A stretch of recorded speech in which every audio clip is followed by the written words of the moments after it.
हमने एक डिबेट की। डिबेट का शीर्षक था आस्था या अज्ञान। हमने वो डिबेट की और उस डिबेट के अंदर रामपाल की पुस्तकों का विवेचन किया और उसमें जो चीजें हमें मिली उस आधार पर हमने जो हमारे साथ प्रवक्ता मौजूद थे, जो धर्माचार्य मौजूद थे, उनके साथ बातचीत। जयपुर के सोडाला थाने में धार्मिक भावनाओं को भड़काने और आहत करने के मामले भी दर्ज हुए, उसको भी हमने शामिल किया। लेकिन इसके बाद बाकायदा रामपाल के भक्त कहिए या जो उनको चलाते हैं, सतलोक, वहां से लगातार कमेंट आने शुरू हुए। उन्होंने कहा कि अधूरा ज्ञान दिया गया है, किताब को पढ़िए जरा, अपने धर्म ग्रंथों को, वेदों को, पुराणों को पढ़िए जरा, उनकी विवेचना कीजिए जरा। कल दिन भर फर्स्ट इंडिया, जवाब तो देना पड़ेगा, आखिर ऊंट आया पहाड़ के नीचे, और इसके अलावा ना जाने क्या क्या ट्विटर पर ट्रेंड करते रहे। और कल दिन भर लगभग 25 लाख से ज्यादा ट्वीट हुए। फर्स्ट इंडिया ने स्पष्ट किया कि इस पर अभी और शास्त्रार्थ होना बाकी है। तो हमने इस पर एक और डिबेट रखी। सोचा कि चलिए कुछ और पन्नों को खंगाला जाए, कुछ और पन्नों पर लिखी बातों को सामने लाया जाए, और इसके लिए हमने बाकायदा रामपाल के जो बाकायदा वेबसाइट है, जो मेल आईडी है, उस मेल आईडी पर हमने निवेदन किया और निवेदन करके कहा कि आप अपने किसी प्रवक्ता को भेजिए, किसी प्रतिनिधि को भेजिए, उसका मोबाइल नंबर साझा कीजिए, हम आपको भी इस डिबेट का हिस्सा बनाएंगे। लेकिन उनकी तरफ से कोई जवाब आया नहीं। अभी भी हम इंतजार कर रहे हैं, क्योंकि कहा गया लगातार की बात कीजिए, शास्त्रार्थ कीजिए। तो हमने शास्त्रार्थ के लिए एक पैनल को आमंत्रित कर लिया। देखते हैं इस 1 घंटे के प्रोग्राम के अंदर क्या वाकई में जो रामपाल के समर्थक हैं या जो उनको डिफेंड कर रहे हैं, क्या वाकई में उनकी तरफ से कोई आता है, किसी का मोबाइल नंबर आता है, किसी का नाम आता है, क्या वो प्रोग्राम में जोड़ने की कोशिश करते हैं, क्योंकि हम करेंगे शास्त्रार्थ।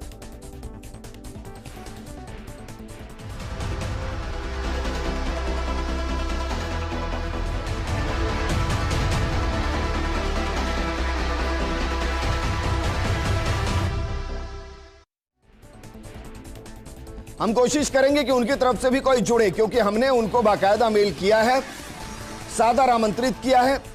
जवाब आया तो भी जोड़ेंगे, और नहीं आया तो भी अंत में आपको बताएंगे कि किसी ने सिर्फ ट्विटर पर ट्वीट किया, अपनी ताकत दिखाई और निकल लिए, किसी ने इस डिबेट का हिस्सा बनने की कोशिश नहीं की। बहरहाल इस मुद्दे पर बात करने के लिए हमारे साथ मौजूद हैं धर्मगुरु बाल मुकुंदाचार्य जी, हमारे साथ मौजूद हैं संस्कृत के प्रोफेसर और ज्ञाता शास्त्री कौशलेंद्र दास जी, हमारे साथ मौजूद हैं धर्माचार्य पंकज पाराशर जी, धर्मगुरु संत मुनीश्वर जी हमारे साथ जुड़े हैं, सामाजिक कार्यकर्ता धीरज जुड़े हैं जिन्होंने सोडाला में FIR दर्ज की है, और साथ में हमारे साथ अधिवक्ता के तौर पर अमितोष पारिक जुड़े हैं।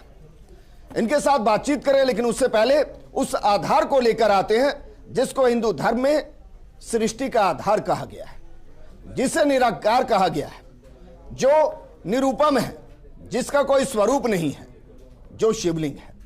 लेकिन किताब में व्याख्या क्या की गई है, इस व्याख्या को जरा पढ़िए और समझिए। इस व्याख्या में लिखा गया है कि ऊपर का जो भाग है वो लिंग है, लिंग यानी ब्रैकेट में गुप्तांग है, और दूसरा जो भाग है वो योनि है, जो स्त्री का गुप्तांग है।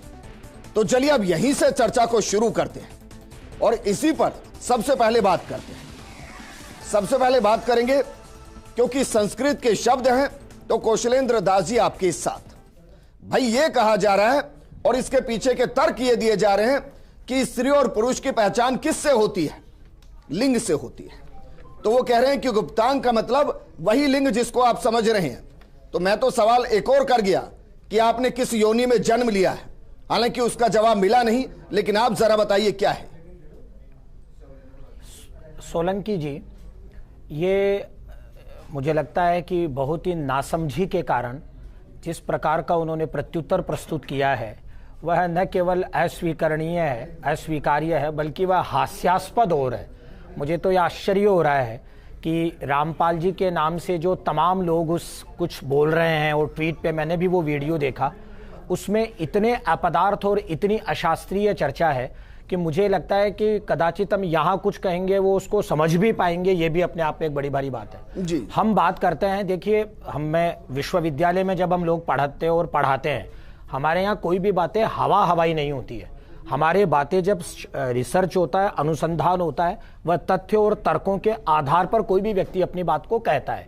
अब देखिए, ये एक शब्दकोश है, वामन शिवराम आपटे, ये दिख रहा होगा, और ये संस्कृत का सबसे प्रामाणिक शब्दकोश है। जो बच्चा प्रारंभिक संस्कृत पढ़ता है या जो बहुत बड़ा विद्वान हो वो इसको सर, आप इसको खोलिए, तब तक मैं एक ब्रेकिंग का रुख करता हूं, क्योंकि ये खबर हमारे लिए जरूरी है। दौसा कांस्टेबल मौत से जुड़ा ये प्रकरण है और अस्पताल आखिर में सहमति यहां बन गई।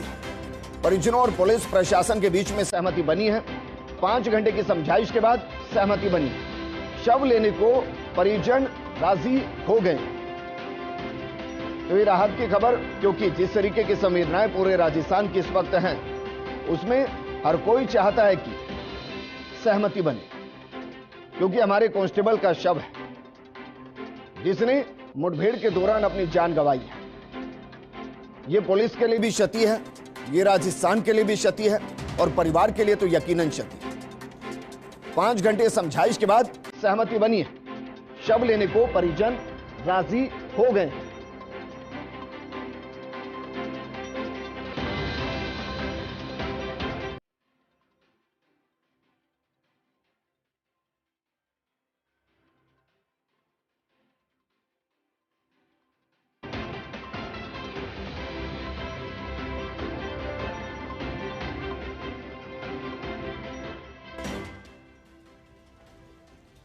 कौशलेंद्र दास जी, मैं उम्मीद करूंगा कि सर संस्कृत के जिन शब्दों को लेकर हम व्याख्यान कर रहे हैं उसको आप आगे बढ़ाएंगे। जी देखिए, जिस तरह की बात उन लोगों ने कही है वो न केवल अस्वीकार्य है बल्कि हास्यास्पद भी है।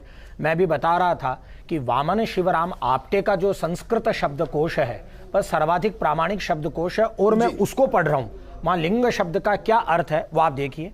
वे लिख रहे हैं निशान, चिन्ह, निशानी, प्रारूप, बिल्ला, प्रतीक, विभेदक, चिन्ह, लक्षण।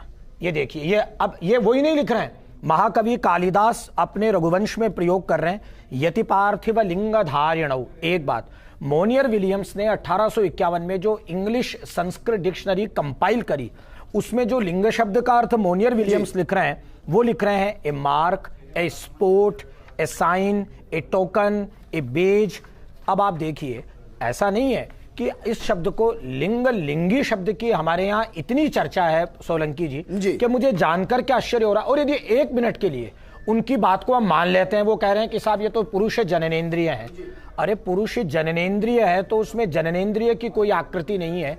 वह जो शिवलिंग है उस शिवलिंग की किसी प्रकार की आकृति नहीं है, वह लिंगाकृति को प्राप्त नहीं है। वह लिंग शब्द का अर्थ क्या है? प्रारूप। लिंग शब्द का क्या तात्पर्य है? चिन्ह। सोलंकी जी एक तरफ हम और चलते हैं, हमारे यहाँ लिंग शरीर कहते हैं। लिंग शरीर का क्या तात्पर्य है? यदि थोड़ा सा वेदांत पढ़ लिया होता रामपाल जी ने, जगत गुरु शंकराचार्य जी का, तो वह सूक्ष्म शरीर को लिंग कहते हैं, लिंग शरीर कहते हैं। लिंग शरीर और स्थूल शरीर 2 शरीर होते हैं वेदांत में। यही हालात व्याकरण में है। अब आप देखिए, मैं एक आपसे प्रश्न करता हूं, छोटा सा शब्द है पुस्तकम। पुस्तकम के लिए हम लोग संस्कृत वाले प्रयोग करते हैं नपुंसक लिंग। अब बताइए इसमें क्या लिंग है? हम लोग प्रयोग करते हैं राम है पुल्लिंग है, हम लोग प्रयोग कर रहे हैं सीता स्त्रीलिंग है। अरे फलम, फल शब्द हमारे यहाँ नपुंसक लिंग है, तो वहां क्यों उसके साथ लिंग शब्द जुड़ गया? पाणिनि का इतना बड़ा ग्रंथ लिंगानुशासन है।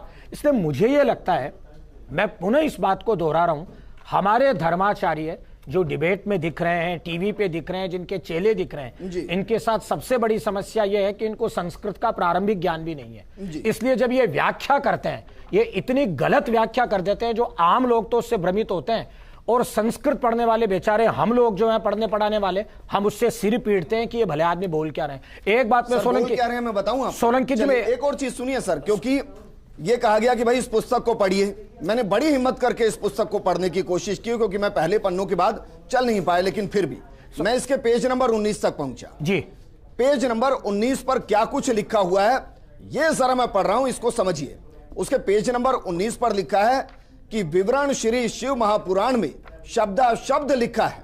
इसमें स्पष्ट है कि काल ब्रह्म ने जानबूझकर शास्त्र विरुद्ध साधना बताई है, क्योंकि ये नहीं जानता कि कोई शास्त्रों में वर्णित साधना करे, इसलिए अपने लिंग यानी कि गुप्तांग की पूजा करने को कह दिया गया। आप देखिए, पहले तो तेजो में स्तंभ ब्रह्मा और विष्णु के बीच में खड़ा कर दिया गया, फिर शिव रूप में प्रकट होकर अपनी पत्नी दुर्गा को पार्वती रूप में प्रकट कर उस तेजोमय स्तंभ का जो हिस्सा था उसको गुप्त कर दिया और अपने गुप्तांग की पत्थर की मूर्ति प्रकट कर दी और उसको स्त्री के गुप्तांग के पत्थर में डाल दिया गया।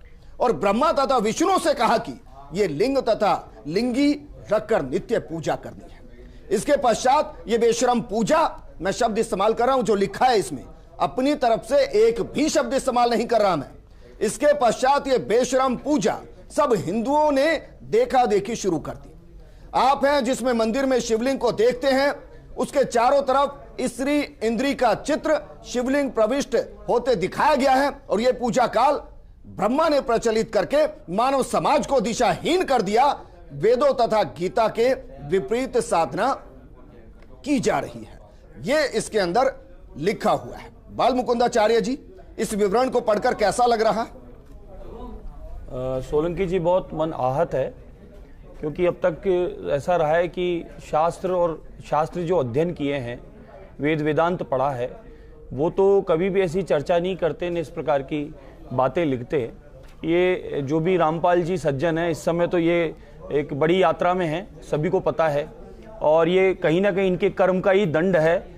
जिस प्रकार के कर्म कर रहे हैं वैसा दंड भगवान इनको प्रदान भी कर रहे हैं।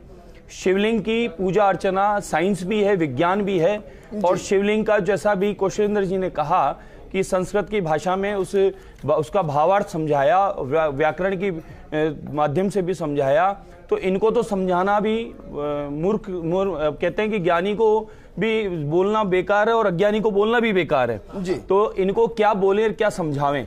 अगर ये थोड़ा सा भी शिवलिंग पूजा का विज्ञान समझ लेते तो ये ऐसी भाषा नहीं लिखते। ये कहां से तो पुराण लाए हैं? मेरा सवाल ये है, मेरा सवाल इनसे भी है, छपा हुआ है, लिखा हुआ है, ये अपनी मर्जी से कुछ भी लिख दें। अजी अरे साहब, अपनी मर्जी से कुछ भी लिख दें, उसको मान्यता कहां है?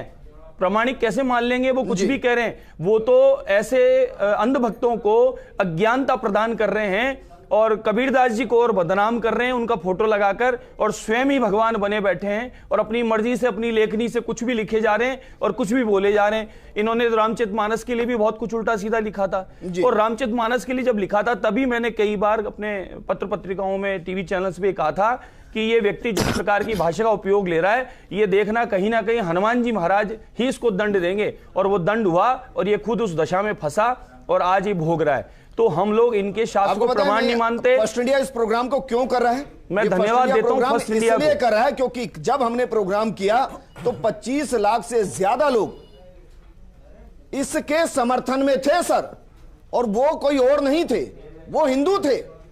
नहीं, यहां से मुझे इस प्रोग्राम को करना पड़ा कि भाई इस प्रोग्राम को करना जरूरी है। नहीं, हिंदू होंगे जो हिंदू तो कभी भी ऐसा नहीं करेंगे, क्योंकि हिंदू हैं, वो जानते हैं कि महादेव की अर्चना पूजा और उसके बारे में पूरा पढ़ा लिखा है, सबने शिव महापुराण सबने सुनी है। ये जो पुराण इन्होंने लिखा है ये तो इनका अपना है। ये अन्य ही कोई लोग होंगे जो हिंदुओं के नाम से इस प्रकार से इनके पक्ष में खड़े होंगे। ये कुछ अज्ञानी लोग होंगे जिनको इन्होंने कुछ भ्रमित करके जो भी कुछ बता दिया समझा दिया वो होंगे। इसलिए हम तो ऐसे पुराण को तिरस्कार करते हैं और पाबंदी करने के लिए सरकार से निवेदन करते हैं कि राज्य सरकार, केंद्र सरकार, हरियाणा सरकार, समस्त सरकारें पूरे भारतवर्ष में और भारत के बाहर जहां जहां पुस्तकें किसी भी रूप में मिल रही है, बट रही है, बिक रही है, फ्री में दी जा रही है, उनको बैन किया जावे। ये अज्ञानता जो फैलाई जा रही है उसे रोक लगाया जाए और इन पर कानूनी कार्रवाई हो। धन्यवाद देता हूं। मैं दिखाता हूं सर, क्योंकि इस किताब मैं धन्यवाद देता हूं पढ़ा फर्स्ट इंडिया को, मैं इसके एक एक पहलू को समझना चाहता था। एक और मैं इसका पेज नंबर है 245। पेड़ के जरिए कबीर को सर्वोच्च बताया गया है, परम ब्रह्म बताया गया है। तो जरा इसको भी समझिए कि क्या इस पुस्तक के अंदर है। इसमें कबीर का एक दोहा भी लिखा गया है। लिखा गया है कि अक्षर पुरुष एक पेड़ है, निरंजन वाकी डार, तीनों देवा शाखा है, पात रूप संसार। जरा देखिए, उस चित्र को हम दिखाने की कोशिश आपको करेंगे। ये वो चित्र है, इस चित्र को जरा समझिए। इस पुस्तक के अंदर है ये, हमने अपनी तरफ से कुछ नहीं डाला है इसमें। और इसमें क्या है, नीचे की तीनों टहनियों के अंदर 3 भाग जो हैं उसमें ब्रह्मा विष्णु महेश को दिखाया गया है, और जिस टहनी से वो जुड़े हैं उसको ब्रह्म यानी कि शर पुरुष बताया गया है। वो जिस शाखा से जुड़े हैं उसको अक्षर पुरुष यानी कि परम ब्रह्म बताया गया है, और जिनकी जड़ों से वो सब जुड़े हैं वो कौन दिखाए गए हैं? वो दिखाए गए हैं पूर्ण ब्रह्म कबीर साहिब, यानी पूर्ण ब्रह्मा कबीर है। ब्रह्मा विष्णु महेश नहीं है, और ना ही महाकाल और मां सती है। पंकज, जरा बताइए कौन सा वेद है, कौन सा पुराण है, कौन सा ज्ञान है और कौन सा विधान है जिसमें कबीर साहब जड़ हैं और बाकी सब फूल पत्तियां? कबीरदास जी की नाम की दुहाई लेकर पूरे देश और दुनिया में राजनीति करने वाले स्वयंभू रामपाल महाराज, जो शायद भूल गए कबीर जी की वाणी को। कबीर जी की वाणी इतनी पावन वाणी है, उन्होंने कहा था कि कबीर कुत्ता राम का तित खेचे तिताव। अब ऐसी अमृत में पावन वाणी जिन्होंने कबीरदास जी ने अपने मुखारविंद से अपनी पुस्तक में लिखी, उन कबीरदास जी के ऊपर ये लोग जिस तरीके की राजनीति कर रहे हैं, ये एक बिल्कुल काला अभिशाप है। और हमारी भारतीय हिंदू सनातन परंपरा के अंदर ये हम सब लोगों के लिए काला दिन है, क्योंकि ऐसे लोग अभी तक भी इस भारत की अखंडता को खंडित करने का कार्य कर रहे हैं जी। इन लोगों के ऊपर कानूनी रूप से कार्रवाई होनी चाहिए। और जो लोग निम्न स्तर के होते हैं, जो भोली भाली जनता होती है, जिनको ये लोग किसी ना किसी रूप में स्वरूप के अंदर उसको विवेचित करके अपने ओर अग्रसर कर लेते हैं, जहाँ जहाँ हिंदू समाज हिंदू परिवार रहते हैं वहाँ पर ये भोली भाली जनता को अपनी पुस्तकें बात करके और कुछ प्रलोभन देकर के अपने ओर आकर्षित करते हैं। इसके अलावा ना तो इनको शास्त्र का ज्ञान है, ना इनको पुस्तकों का ज्ञान है, ना संस्कृत और संस्कृति का। शास्त्र कह रहे हैं, वो कह रहे हैं हमें सूक्ष्म ज्ञान है। तो मैं कबीर जी की वाणी आपको बता रहा हूं, जिन कबीर जी के नाम से इनको कबीर संप्रदाय वालों को इसका खंडन करना चाहिए। ऐसे लोगों को कबीर के नाम और कबीर के नाम की दुहाई देने वाले लोगों का इनका खंडन अतिशीघ्र करना चाहिए। भगवान कृष्ण को पूछते हैं जी, तो चलिए मैं एक दोहा और पढ़ रहा हूं आपके लिए जी। इसी किताब के अंदर है, पेज नंबर 128 पर है। मैं नहीं जानता कि कबीर साहब ने लिखा या नहीं लिखा, आप जरा बताइए लिखा या नहीं लिखा। लिखा यह गया है, 1,80,000 पीर पैगंबर और अवतारा, सो सब आही निरंजन वंशा, धन धरी धरी करे निज पिता प्रशंसा। 10 अवतार निरंजन के रे, राम कृष्ण सब माही बड़ेरे। इनसे बड़ा ज्योति निरंजन सोई, या में फेर बदल नहीं कोई। मतलब समझाता हूं, जरा समझिए मतलब, फिर आपसे बात करूंगा पंकज जी। इसमें कहा जा रहा है कि परमेश्वर कबीर जी ने बताया कि बाबा आदम से लेकर हजरत मोहम्मद तक कुल 1,80,000 पैगंबर और 10 अवतार जो हिंदू मानते हैं, ये सब काल के भेजे गए हैं। और इन 10 अवतारों में राम तथा कृष्ण प्रमुख हैं। ये सब काल की महिमा बनाकर सर्व जीवों को भ्रमित करके काल साधना दृढ़ कर पाए हैं। क्या करके? भ्रमित करके काल साधना दृढ़ कर पाए। इन सब का मुखिया ज्योति निरंजन काल यानी कि ब्रह्म है, जो सही संदेश पहुंचने नहीं दे रहा। अब जरा सोचिए, कृष्ण जी को, प्रभु श्री राम को इन्होंने वो बताया जो समाज को दिग्भ्रमित कर गए।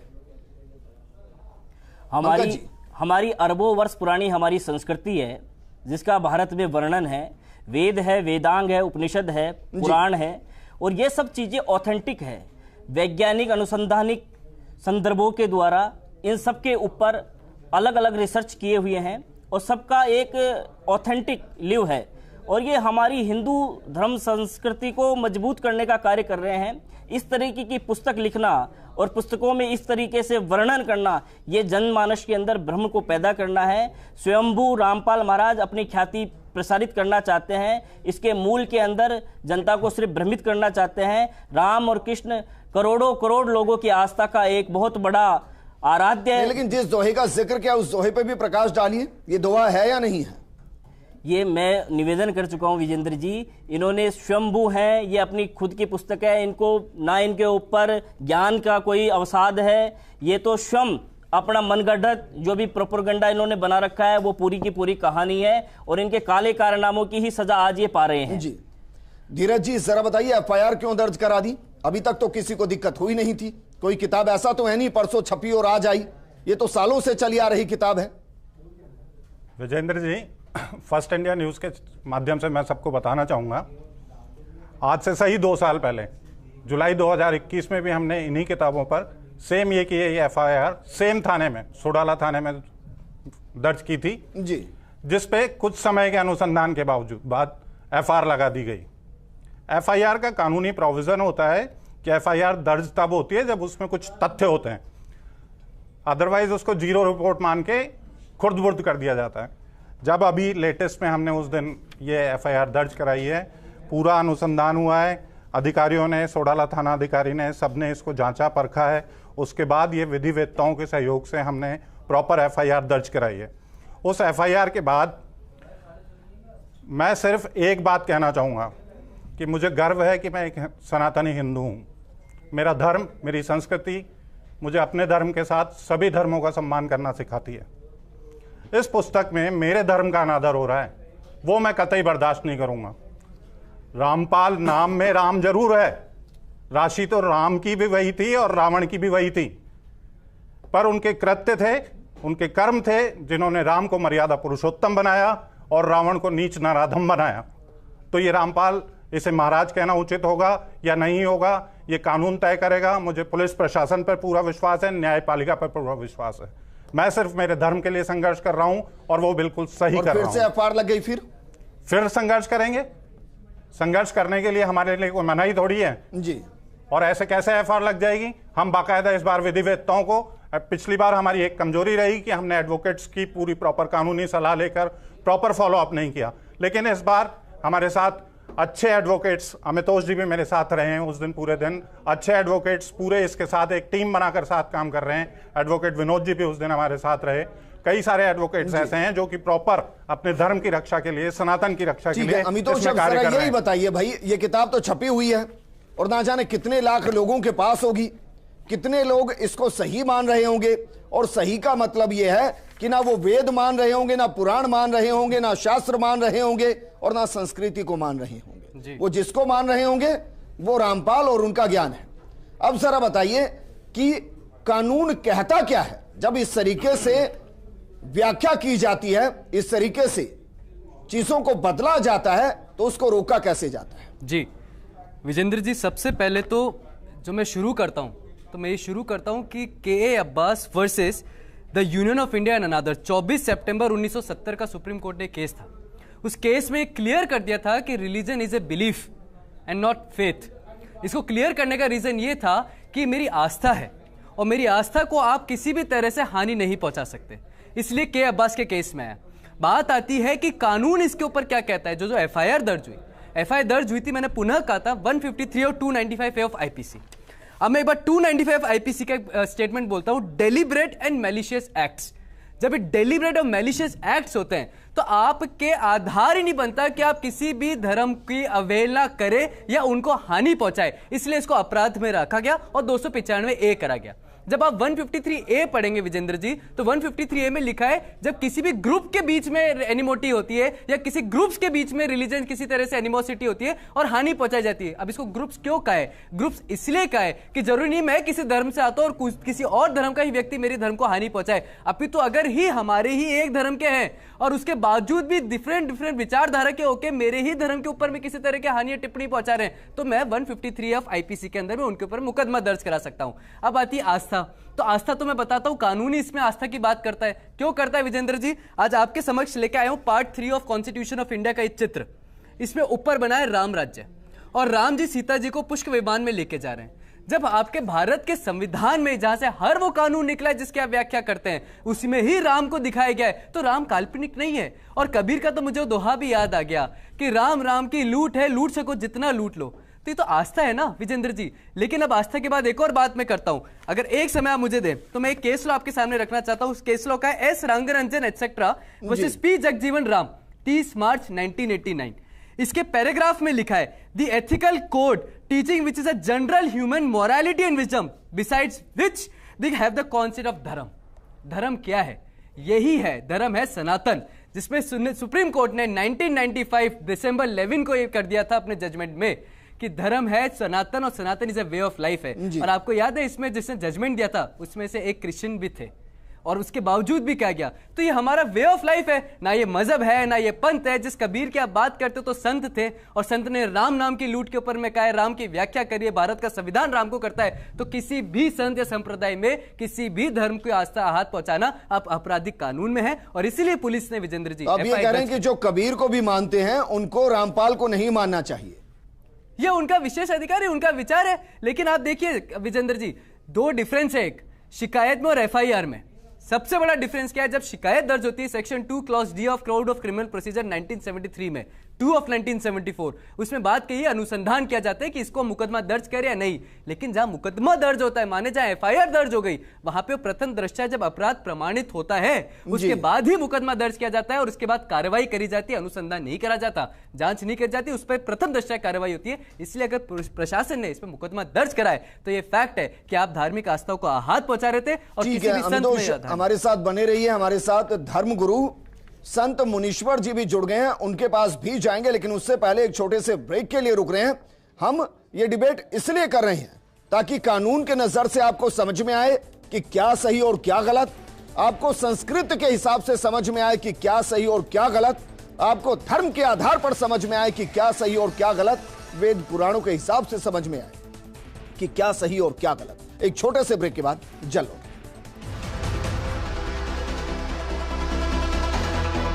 करने की कोशिश करी है, उधर से गोली कांड हो गया।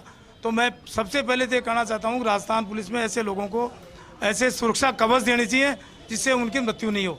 दूसरा मैं ये कहना चाहता हूँ नमस्कार, आप देख रहे हैं जवाब तो देना पड़ेगा, और आपके साथ में विजेंद्र सोलंकी। 22 अगस्त इसी वक्त हमने एक डिबेट की। डिबेट का शीर्षक था आस्था या अज्ञान। हमने वो डिबेट की, और उस डिबेट के अंदर रामपाल की पुस्तकों का विवेचन किया, और उसमें जो चीजें हमें मिली उस आधार पर हमने जो हमारे साथ प्रवक्ता मौजूद थे, जो धर्माचार्य मौजूद थे, उनके साथ बातचीत की। जयपुर के सोडाला थाने में धार्मिक भावनाओं को भड़काने और आहत करने के मामले भी दर्ज हुए, उसको भी हमने शामिल किया। लेकिन इसके बाद बाकायदा रामपाल के भक्त कहिए या जो उनको चलाते हैं सतलोक, वहां से लगातार कमेंट आने शुरू हुए। उन्होंने कहा कि अधूरा ज्ञान दिया गया है, किताब को पढ़िए जरा, अपने धर्म ग्रंथों को, वेदों को, पुराणों को पढ़िए जरा, उनकी विवेचना कीजिए जरा। कल दिन भर फर्स्ट इंडिया जवाब तो देना पड़ेगा, आखिर ऊंट आया पहाड़ के नीचे, और इसके अलावा ना जाने क्या क्या ट्विटर पर ट्रेंड करते रहे, और कल दिन भर लगभग 25 लाख से ज्यादा ट्वीट हुए। फर्स्ट इंडिया ने स्पष्ट किया कि इस पर अभी और शास्त्रार्थ होना बाकी है, तो हमने इस पर एक और डिबेट रखी। सोचा कि चलिए कुछ और पन्नों को खंगाला जाए, कुछ और पन्नों पर लिखी बातों को सामने लाया जाए, और इसके लिए हमने बाकायदा रामपाल के जो बाकायदा वेबसाइट है, जो मेल आईडी है, उस मेल आईडी पर हमने निवेदन किया, और निवेदन करके कहा कि आप अपने किसी प्रवक्ता को भेजिए, किसी प्रतिनिधि को भेजिए, उसका मोबाइल नंबर साझा कीजिए, हम आपको भी इस डिबेट का हिस्सा बनाएंगे। लेकिन उनकी तरफ से कोई जवाब आया नहीं। अभी भी हम इंतजार कर रहे हैं, क्योंकि कहा गया लगातार पूछो क्यों ना खले। इसका मतलब क्या है? आप सोच नहीं पाएंगे इसका मतलब क्या है। इसका मतलब है परमेश्वर कबीर जी ने कहा कि यदि शिव जी के लिंग को पूजने से शिव जी भगवान का लाभ लेना चाहते हो तो आप धोखे में हैं। यदि ऐसी बेशर्म साधना करनी है तो खागड़ क्या होता है? खागड़ होता है मेल काव, जिसे हम बैल कहते हैं। तो खागड़ के लिंग की पूजा कर लो, जिससे गाय को गर्भ होता है, उसे अमृत दूध मिलता है। हल जोतने के लिए बैल और दूध पीने के लिए गाय उत्पन्न होती है, जो प्रत्यक्ष लाभ दिखाई देता है। आपको पता है कि खागड़ के लिंग से कितना लाभ मिलता है, फिर भी उसकी पूजा नहीं कर सकते, क्योंकि यह बेशर्मी का कार्य है। और यह लिखा हुआ है। यह मैं अपनी तरफ से आज कुछ नहीं कह रहा हूं। आज जो कह रहा हूं वो किताब के आधार पर, किताब में वर्णित, किताब में लिखे गए सह अक्षर के साथ कह रहा हूं। और इसी पर लगातार हम बात कर रहे हैं। हमारे साथ संत मुनीश्वर जी हैं। संत मुनीश्वर जी, जरा बताइए, जो अभी मैंने व्याख्या की है, उस व्याख्या को सुनकर आपको कैसा लगा?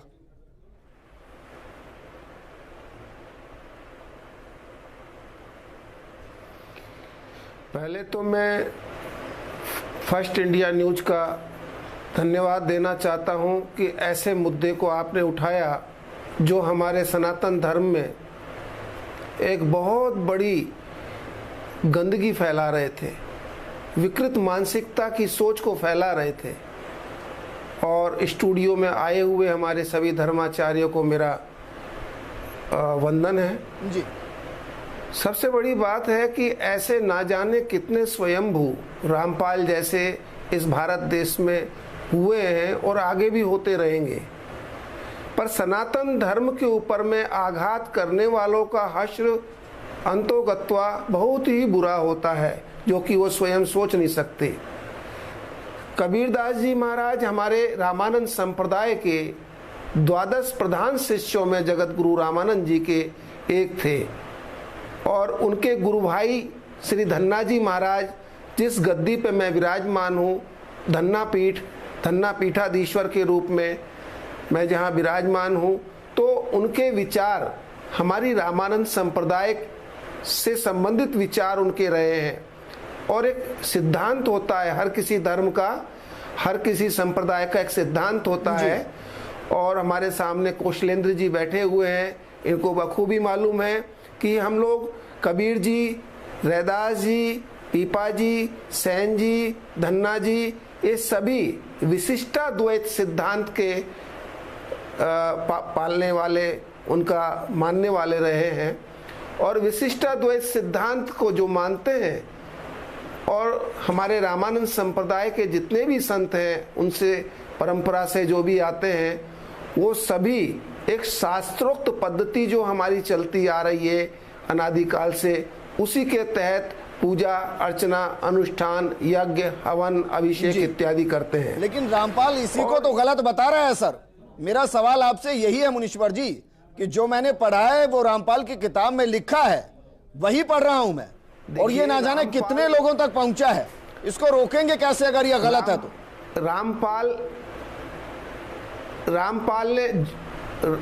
रामपाल ने जो भी कार्य ये किया है वो अति निंदनीय कार्य किया है, और उसको ये संज्ञान में अब धीरे धीरे हम लोगों के आया हुआ है।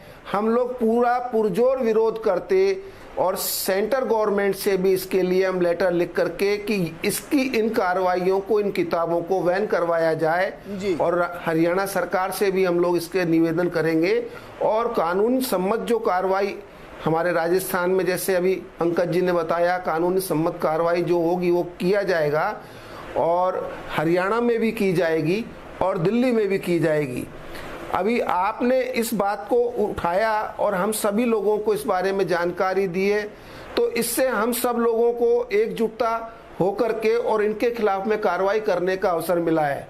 बाकी रामपाल जैसे न जाने कितने ही स्वयंभू ऐसे धर्माचार्य अपने आप को भगवान तक मानने लग गए।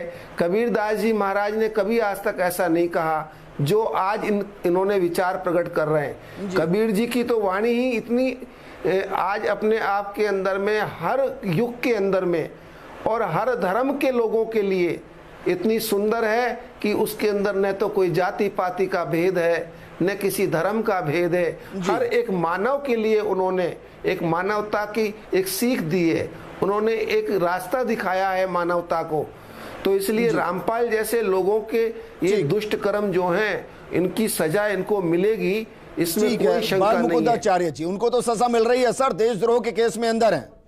और मीडिया रिपोर्ट्स ये बताती हैं कि जब पहली बार सजा हुई थी तो घुटनों के बल आ गए थे और जज को कहा था कि भाई आप भी तो कमीर बनती है, थोड़ी तो रहम कीजिए, वापस मैं आपके पास आऊंगा। लेकिन बाल मुकुंदाचार्य जी बहुत स्पष्ट है, आप इसको और आगे बढ़ाइए कि भाई जब धर्म की रक्षा करनी होती है तो शास्त्र और शस्त्र दोनों का इस्तेमाल होता है, शस्त्र नहीं हो सकते। तो शास्त्रों का क्यों ना एक ऐसा अभियान चलाया जाए, पूरे देश भर के अंदर चलाया जाए, जहां जो लिखा गया है इसके खिलाफ लोगों को जागरूक किया जाए। मैं बहुत गंभीरता से डिबेट कर रहा हूं सर, क्योंकि जब मैंने पहली डिबेट की थी उसके बाद जब 25 लाख लोगों ने इसका समर्थन किया कि रामपाल ने जो लिखा वो सही है, तो मैं अंदर से विचलित हुआ। मुझे समझ नहीं आया कि 25 लाख तो प्रत्यक्ष हैं, तो कितने होंगे जो पथ भ्रष्ट होंगे या जो इसको मान रहे होंगे। हालांकि वो मान रहे होंगे कि वो पथ पर चल रहे हैं, तो उनको कैसे समझाया जाए कि जो लिखा जा रहा है ना वो कबीर पंथ है और ना ही वो सनातनी है। सोलंकी जी, इस प्रकार के लोग आज ही नहीं, ये सतयुग से त्रेता युग से आप देखेंगे पुराने हमारे शास्त्रों में कथाओं में उल्लेख है, इस प्रकार के कई बार आए हैं। और ऐसे पाखंडी जो अपने आप को स्वयं भगवान का रूप ही बताकर अपने स्वयं के शास्त्र लिखे हैं, और प्रहलाद भगत जी को भी कहा उनके पिता ने कि मैं ही स्वयं वो भगवान हूँ, नारायण कुछ नहीं, और क्या अंत हुआ वो सब पता है। तो ये बात सही कही अभी संत मुनेश्वर दास जी ने कि लगातार इस प्रकार के पाखंड रचने वाले पाखंडी लोग धर्म के विरुद्ध सनातन को डगमगाने के लिए इस प्रकार की कुकृत्य करते रहते हैं। और कबीरदास जी की जैसे भी सभी लोग श्लोकों का वाचन कर रहे हैं, सब जगह वाचन में कहीं भी इस प्रकार का जो इन्होंने वाचन किया वो नहीं है। कोई तन दुखी, कोई मन दुखी, कोई धन बिन रहे तो दास, सब सुखी सिर्फ राम के दास, यानी जो राम के दास है वही सुखी हैं। राम जी की चर्चा है, राम जी की बात है। तो ये तो अपना ही इन्होंने एक पाखंड रचा है, अपना ही शास्त्र इन्होंने बनाया है और अपने शास्त्र के अनुरूप लोगों को भ्रमित करने का काम किया है। अब हम लोगों की जिम्मेदारी बनती है, सभी सनातनियों की, धर्माचार्यों की, जैसे सनातनी सभी, जैसे हमारे पार्षद महोदय ने संज्ञान में आया तो उस समय भी हमने विरोध किया था, और अभी भी इन्होंने आकर आगे होके वकील साहब को साथ लिया, अमितोष जी को, और इन्होंने तुरंत कार्रवाई की। और आज पंकज जी भी इस विषय पर आए हैं और हमारे कौशलेंद्र जी भी इस विषय पर बार बार बता रहे हैं। तो हम सबकी जिम्मेदारी बनती है, दायित्व बनता है, वो धर्माचार्य है, सनातनी है, शिव को पूजने वाला है, इसके शिव के अर्चना पूजन सारे विज्ञान को, सारे साइंस को, हमारे तिलक चंदन अर्पित को, हमारे धागे को, हमारी पूजा पद्धति को, सूर्य नमस्कार, सूर्य प्रणाम, सभी जो साइंस है, पूरा विज्ञान हमारे अध्यात्म का जो वेद वेदांत से लेकर हमारे को सरल रूप में समझा दिया और बता दिया गया, और उसके माध्यम से हम लोग सनातनी सबसे ऊपर है पूरी दुनिया में। नहीं, लेकिन रामपाल कहता है सबसे ऊपर वो है। अब मैं एक और पेज का जिक्र कर रहा हूं सर, क्योंकि आज मैंने प्रोग्राम की शुरुआत में कहा कि मैं आज कुछ नहीं कहूंगा। मान लेंगे उसे, मैंने कहा शुरू में कि मैं आज कुछ नहीं कहूंगा, फर्स्ट इंडिया आज कुछ नहीं कहेगा, आज जो कहेगी वो किताब कहेगी, रामपाल की किताब कहेगी। हम फर्स्ट तो इंडिया पेज नंबर 15 पढ़िए, इस किताब का पेज नंबर 15 पढ़िए। उसमें क्या लिखा है? उसमें लिखा है कि खुद को सूक्ष्म ज्ञान और संपूर्ण मोक्ष प्राप्ति की साधना इस सूक्ष्म वेद में चारों वेदों ऋग्वेद, यजुर्वेद, सामवेद, अथर्ववेद वाला ज्ञान, यानी सूक्ष्म से लिया अधूरा ज्ञान तथा इन्हीं चारों वेदों का सारांश रूप श्रीमद् भागवत गीता वाला ज्ञान तो है ही, जो काल ब्रह्म ने नष्ट कर दिया वो ज्ञान भी है। इस दास यानी रामपाल दास के पास सूक्ष्म वेद के ज्ञान वाले संपूर्ण मोक्ष प्राप्ति की साधना के शास्त्र श्लोक मंत्र हैं। इनकी साधना करने से मन बुराइयों से परहेज करने लगता है। और यह बहुत रोचक चीज है जो मैं पढ़ रहा हूं। आगे क्या लिखा है? आगे लिखा है कि चोरी, डाका, हत्या, हिंसा, भ्रष्टाचार, बलात्कार, सब प्रकार के नशे से अपने आप ग्लानि होने लगती है। अब इनमें से आप तय कर लीजिएगा कि कितनी धाराएं खुद रामपाल पर लगी और इनमें से कितने आरोप खुद रामपाल पर लगे हुए हैं। आगे क्या लिखा है? आगे लिखा है कि आत्मा निर्मल हो जाती है, यकीनन हो सकता है जेल में हो गई हो थोड़ी बहुत। हृदय में दया का संचार होने लगता है। वो जज के सामने जब उन्होंने कहा कि आप भी कबीरपंथी है, थोड़ा तो रहम कीजिए, हो सकता है हुआ हो। आवश्यकता से ज्यादा धन संग्रहण करने या बड़े बड़े मकान आदि बनाने की रुचि नहीं रहती। इस पर मुझे थोड़ा संशय है, क्योंकि जो साम्राज्य स्थापित किया गया, जिसमें गोले थे, जिसमें पेट्रोल बम थे, जिसमें हथियार थे, बाथरूम में एसी, वो क्या था? बाथरूम में एसी था और ना जाने कितने सामान थे। उसकी इच्छा पूर्ण परमात्मा के सनातन परम धाम यानी कि सतलोक को प्राप्त करने तथा सदा के लिए जन्म मरण से छुटकारा पाने की हो जाती है। कहां के लिए? सतलोक के लिए। लेकिन जो सतलोक का दावा करते हैं वो कहां इस वक्त? सलाखों में। इसलिए मेरे लेखक से दीक्षा लेकर मर्यादा में रहकर साधना करने से परमेश्वर का यह परम पद प्राप्त होता है, जहां जाने के पश्चात साधक लौटकर संसार में नहीं आता, वो सलाखों से लौटकर नहीं आए। चलिए अमितोष, मैंने ये एक व्याख्यान किया है उन्हीं की किताब का, जिसमें वो कह रहे हैं भाई मुझे सूक्ष्म ज्ञान है, वो ज्ञान जो काल ब्रह्म ने खत्म कर दिया। मैं आपसे जानना चाह रहा हूं, जिनसे वो परे होने की बात कर रहे थे, जरा बताइए किस किस मामले में, किस किस धाराओं में वो इस वक्त सलाखों में है? विजेंद्र जी, उनको लाइफ इम्प्रिजनमेंट हो चुकी है, उन पे ट्रेजन का भी है, देशद्रोह का भी मामला है, उन पे डबल मर्डर केस का भी मामला है। और ये तब होते हैं जब प्रथम दृष्टया होते हैं। लाइफ इम्प्रिजनमेंट देना मतलब जब आप एक्विटल नहीं होके कन्विक्ट हो जाते हैं। कन्विक्शन तब होता है जब पूरा ट्रायल, एविडेंस, आर्ग्यूमेंट्स इन सब के बाद में होता है और आपको कन्विक्शन किया गया। अब विजेंद्र जी, जब ऐसी धाराओं के बाद में जब मैं ये आता हूं तो एक सवाल उठता है विजेंद्र जी। सवाल ये उठता है कि ये माध्यम जो है लिखने का, ये भारत के संविधान में freedom of speech and expression है, आर्टिकल 19। ठीक है, समझते हैं freedom of speech and expression article 19 है। आर्टिकल 19 सब क्लॉज 1 है, फ्रीडम ऑफ स्पीच की बात करता है। लेकिन विजेंद्र जी, भारत के संविधान ने क्लॉज 2 में उसका प्रोविजो भी रखा, और मैं गहराई से पढ़ रहा हूं, और ये मैं नहीं पढ़ रहा, ये कॉन्स्टिट्यूशन ऑफ इंडिया में से मैं रेफर करता हुआ पढ़ रहा हूं। उसमें प्रोविजो में लिखा है कि the sovereignty and integrity of India shall not be hamper. अब इंटीग्रिटी क्या बात होती है, सोवरेनिटी क्या होती है? जब मैं इंटीग्रिटी की बात करता हूं तो इंटीग्रिटी में रिलीजन आते हैं। इसीलिए भारत के प्रियम्बल में बाद में 74th अमेंडमेंट करके डाला गया 1976 में सेक्युलर, धर्मनिरपेक्षता। क्यों डाला गया? क्योंकि वो भारत की इंटीग्रिटी है। सुप्रीम कोर्ट ने भी कहा है कि धर्म का मतलब यह है कि हमारा सनातन धर्म मतलब वे ऑफ लाइफ है, और इसलिए आज भारत एक लोकतांत्रिक देश, सब एक साथ रहते हैं। तो आज freedom of speech and expression का कर्टेलमेंट आप कर रहे हैं आर्टिकल 19(1) है क्लॉज 2 में। आगे एक और मैं व्याख्या करता हूं, free exchange of ideas. Vijender ji, एक और बात लिखी है कि freedom of speech and expression का utilization free exchange of ideas पे होना चाहिए। लेकिन फ्री एक्सचेंज ऑफ आइडियाज क्या हो सकते हैं? क्या वो किसी की आस्था को आहत कराने के लिए होंगे? क्या किसी की धर्म की अवहेलना करने के लिए होंगे? नहीं होंगे ना। इसीलिए मैं इसकी उम्मीद नहीं करता कि संविधान पढ़ा गया होगा, माफ कीजिएगा, मैं इसकी भी उम्मीद नहीं करता कि संस्कृत पढ़ी गई होगी। मैं तो इतनी भी उम्मीद नहीं कर रहा कि जिसको लिंग का लिंग भेद ना पता हो और वो इतनी बड़ी व्याख्या कर दे, उसने लिंग के बारे में भी पढ़ा होगा कि लिंग का मतलब क्या होता है। और वो जो सोच होती है ना, वो वहीं से परिलक्षित होती है। उस पर कोई टिप्पणी आज करने की स्थिति में नहीं, और ना मैं करूंगा, क्योंकि मैंने आप सबको बुलाया हुआ है। कौशलेंद्र जी, जरा बताइए, मैंने इतना कुछ इस किताब से, इसी किताब से, अपनी तरफ से एक शब्द नहीं, इसी किताब से लिखा है, इसी किताब से पढ़ा है।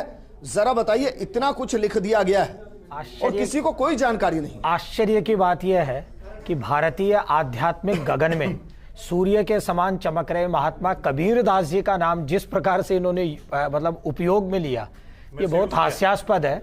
और मैं सोलंकी जी, जब कबीर दास जी का ये नाम ले लेकर के कर रहे हैं, तो इनके ऊपर जो दो दोहे आज के शताब्दियों पहले कबीर जी ने लिखे होंगे वो दर्शकों तक पहुंचाता हूं।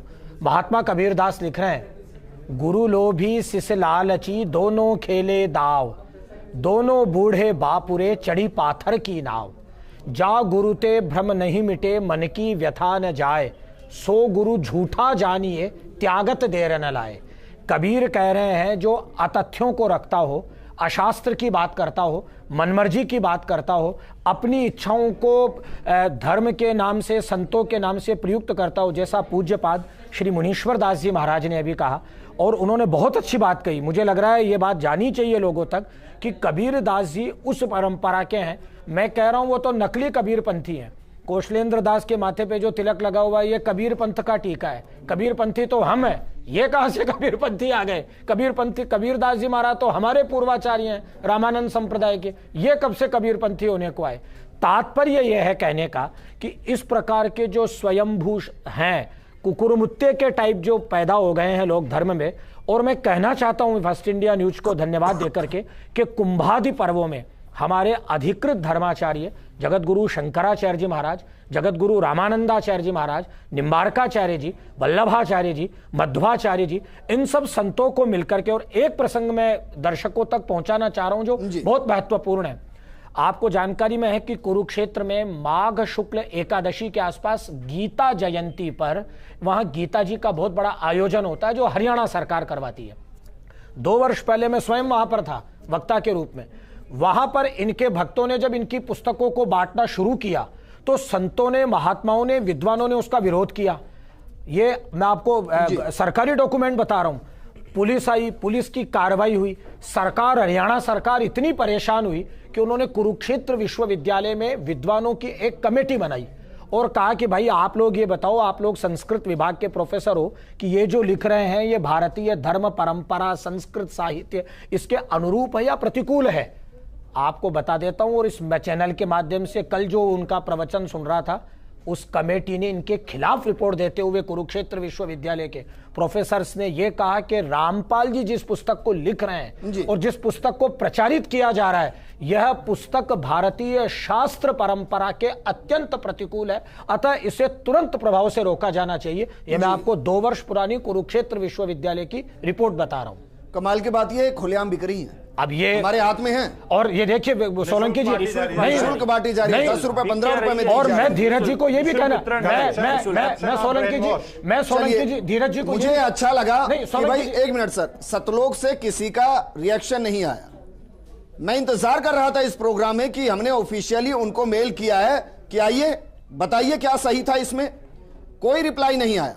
लेकिन रामपाल के एक अनुयायी हमारे साथ जुड़े हैं, उनसे सीधा बात करते हैं, वो क्या कहना चाह रहे हैं। हमारे साथ जो जुड़े हैं वो है मुनीश प्रजापत जी।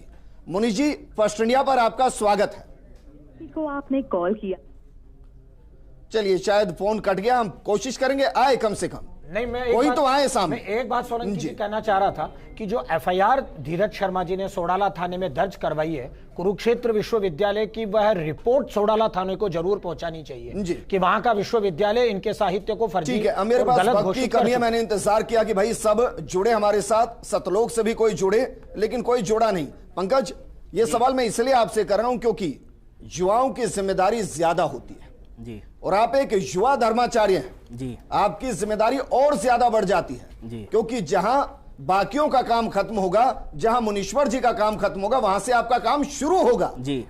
तो जरा बताइए जागृति का काम शुरू कब से होगा? जागृति का काम तो आज आपने शुरू कर दिया है और हम इसको हर जगह अनेक प्रदेशों में रोक रहा हूं क्योंकि हम चाहते हैं कि रामपाल का कोई अनुयायी हमारे साथ जुड़े। हमारे साथ मुनीश प्रजापत जी जुड़ गए हैं। मुनीश जी, आपको आवाज आ रही है तो फर्स्ट इंडिया पर आपका स्वागत है। जी बोलिए सर, बताइए क्या कहना चाहते हैं? नहीं, फोन किया आपने, बताइए क्या पूछिए, आप क्या पूछना चाहते हैं? चलिए सर, मुझे लगा कि आपने फोन किया है, शुक्रिया हमारे साथ जुड़ने के लिए, क्योंकि हम तो एक अपनी चर्चा कर ही रहे हैं, मुझे लगा कि आप उसमें कुछ योगदान देंगे। पंकज, अपनी बात पूरी कीजिए। जी, सनातन संस्कृति के लिए अखंड भारत का जो स्वप्न था वो स्वप्न नहीं था, वो हकीकत थी। जहाँ जहाँ भगवान शिव के स्वरूप है स्वयंभू, जहाँ जहाँ माता पार्वती के सती जब हुई तो उनके जो शरीर के जो टुकड़े हैं वो अखंड भारत की संरचना है जी। तो उसी संरचना का ये उदाहरण है और ये वेदों से ली हुई हमारी पंडितों की और धर्माचार्यों की। मैं तो इसकी बात कर रहा हूं जो ये बन रहा है, जो छप रहा है, जो बट रहा है, जो जिसके लिए मैंने पुराने प्रोग्राम में इस्तेमाल किया था एक शब्द संक्रमण जी, संस्कृति में संक्रमण की तरह है जी। जिसको नहीं रोका गया तो संस्कृति को खा जाएगा, खत्म कर देगा। उस पे कैसे काम करेंगे? इसके ऊपर हम कानूनी रूप से कार्रवाई करवाएंगे। हर जगह पे जहां जहां हमारी धर्म संसद है वहां पे इसके खिलाफ धर्म संसदों के माध्यम से इस पे कार्रवाई करवाने का पूर्णतः प्रयास होगा। और राज्य सरकारें और केंद्र सरकारें, उनके हम प्रमुख सचिवों को इस बात के लिए लिखेंगे कि इस तरीके की पुस्तक हमारी हिंदू धर्म संस्कृति को आघात करवाने वाली है, इससे हमारे मान और सम्मान और आस्था को ठेस पहुंचती है, तो इसके ऊपर अतिशीघ्र कार्रवाई करवाकर हजारों मामले थानों के अंदर दर्ज करवा करके हम इसके ऊपर कोशिश करेंगे जल्द कुरुक्षेत्र विश्वविद्यालय के अंदर जो सर्च कमेटी बनी थी उसकी जो रिपोर्ट थी उसको भी आपके सामने लेकर आए। लेकिन मुनीश्वर जी कुछ कह रहे थे। मुनीश्वर जी, बात पूरी कीजिए, आप क्या कह रहे थे?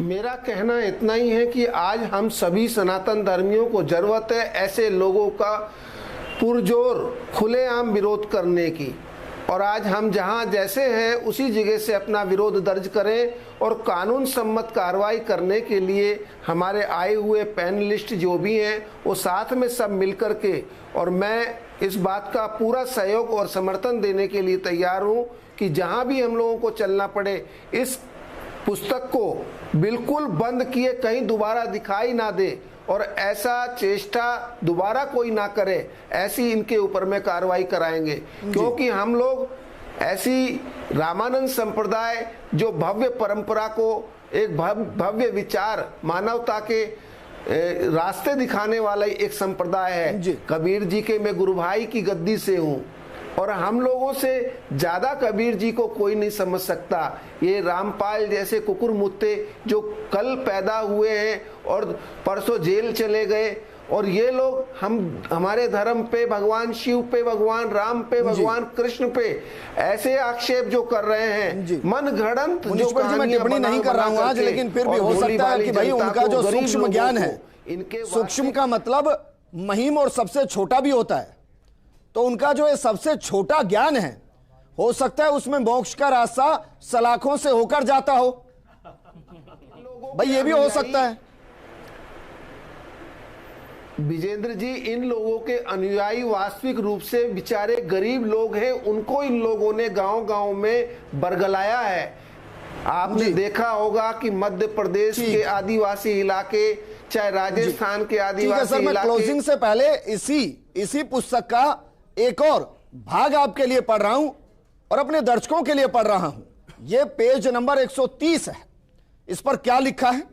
इस पर लिखा है कि कबीर परमेश्वर जी की काल से वार्ता हुई, सबकी भवपीर यानी सांसारिक कष्ट समाप्त हो जाएंगे और उस 13वें पंथ का प्रवर्तक सबको समान दृष्टि से देखेगा, अर्थात ऊंच नीच में भेदभाव की कृपा करेगा। वो समर्थ सत्य कबीर ही होगा। आगे लिखा हुआ है, संत मुझे जान मेरा ही स्वरूप। सवाल क्या है? वो 13वां पंथ कौन सा है, उसका प्रवर्तक कौन है? तो जवाब क्या है? वो 13वां पंथ यथार्थ संत कबीर पंथ है, उसके प्रवर्तक कबीर परमेश्वर जी हैं। और आगे देखिए, स्वयंभू की पराकाष्ठा देखिए। वर्तमान में उसका संचालक उनका गुलाम रामपाल है, और जो स्वामी रामदेवानंद जी का पुत्र है। वो इस तरीके से इसको परिभाषित कर रहे हैं, खुद के हिसाब से बता रहे हैं। अब मेरा एक अंतिम सवाल है, मैं चाहूंगा हां या ना में सब जवाब दे दें।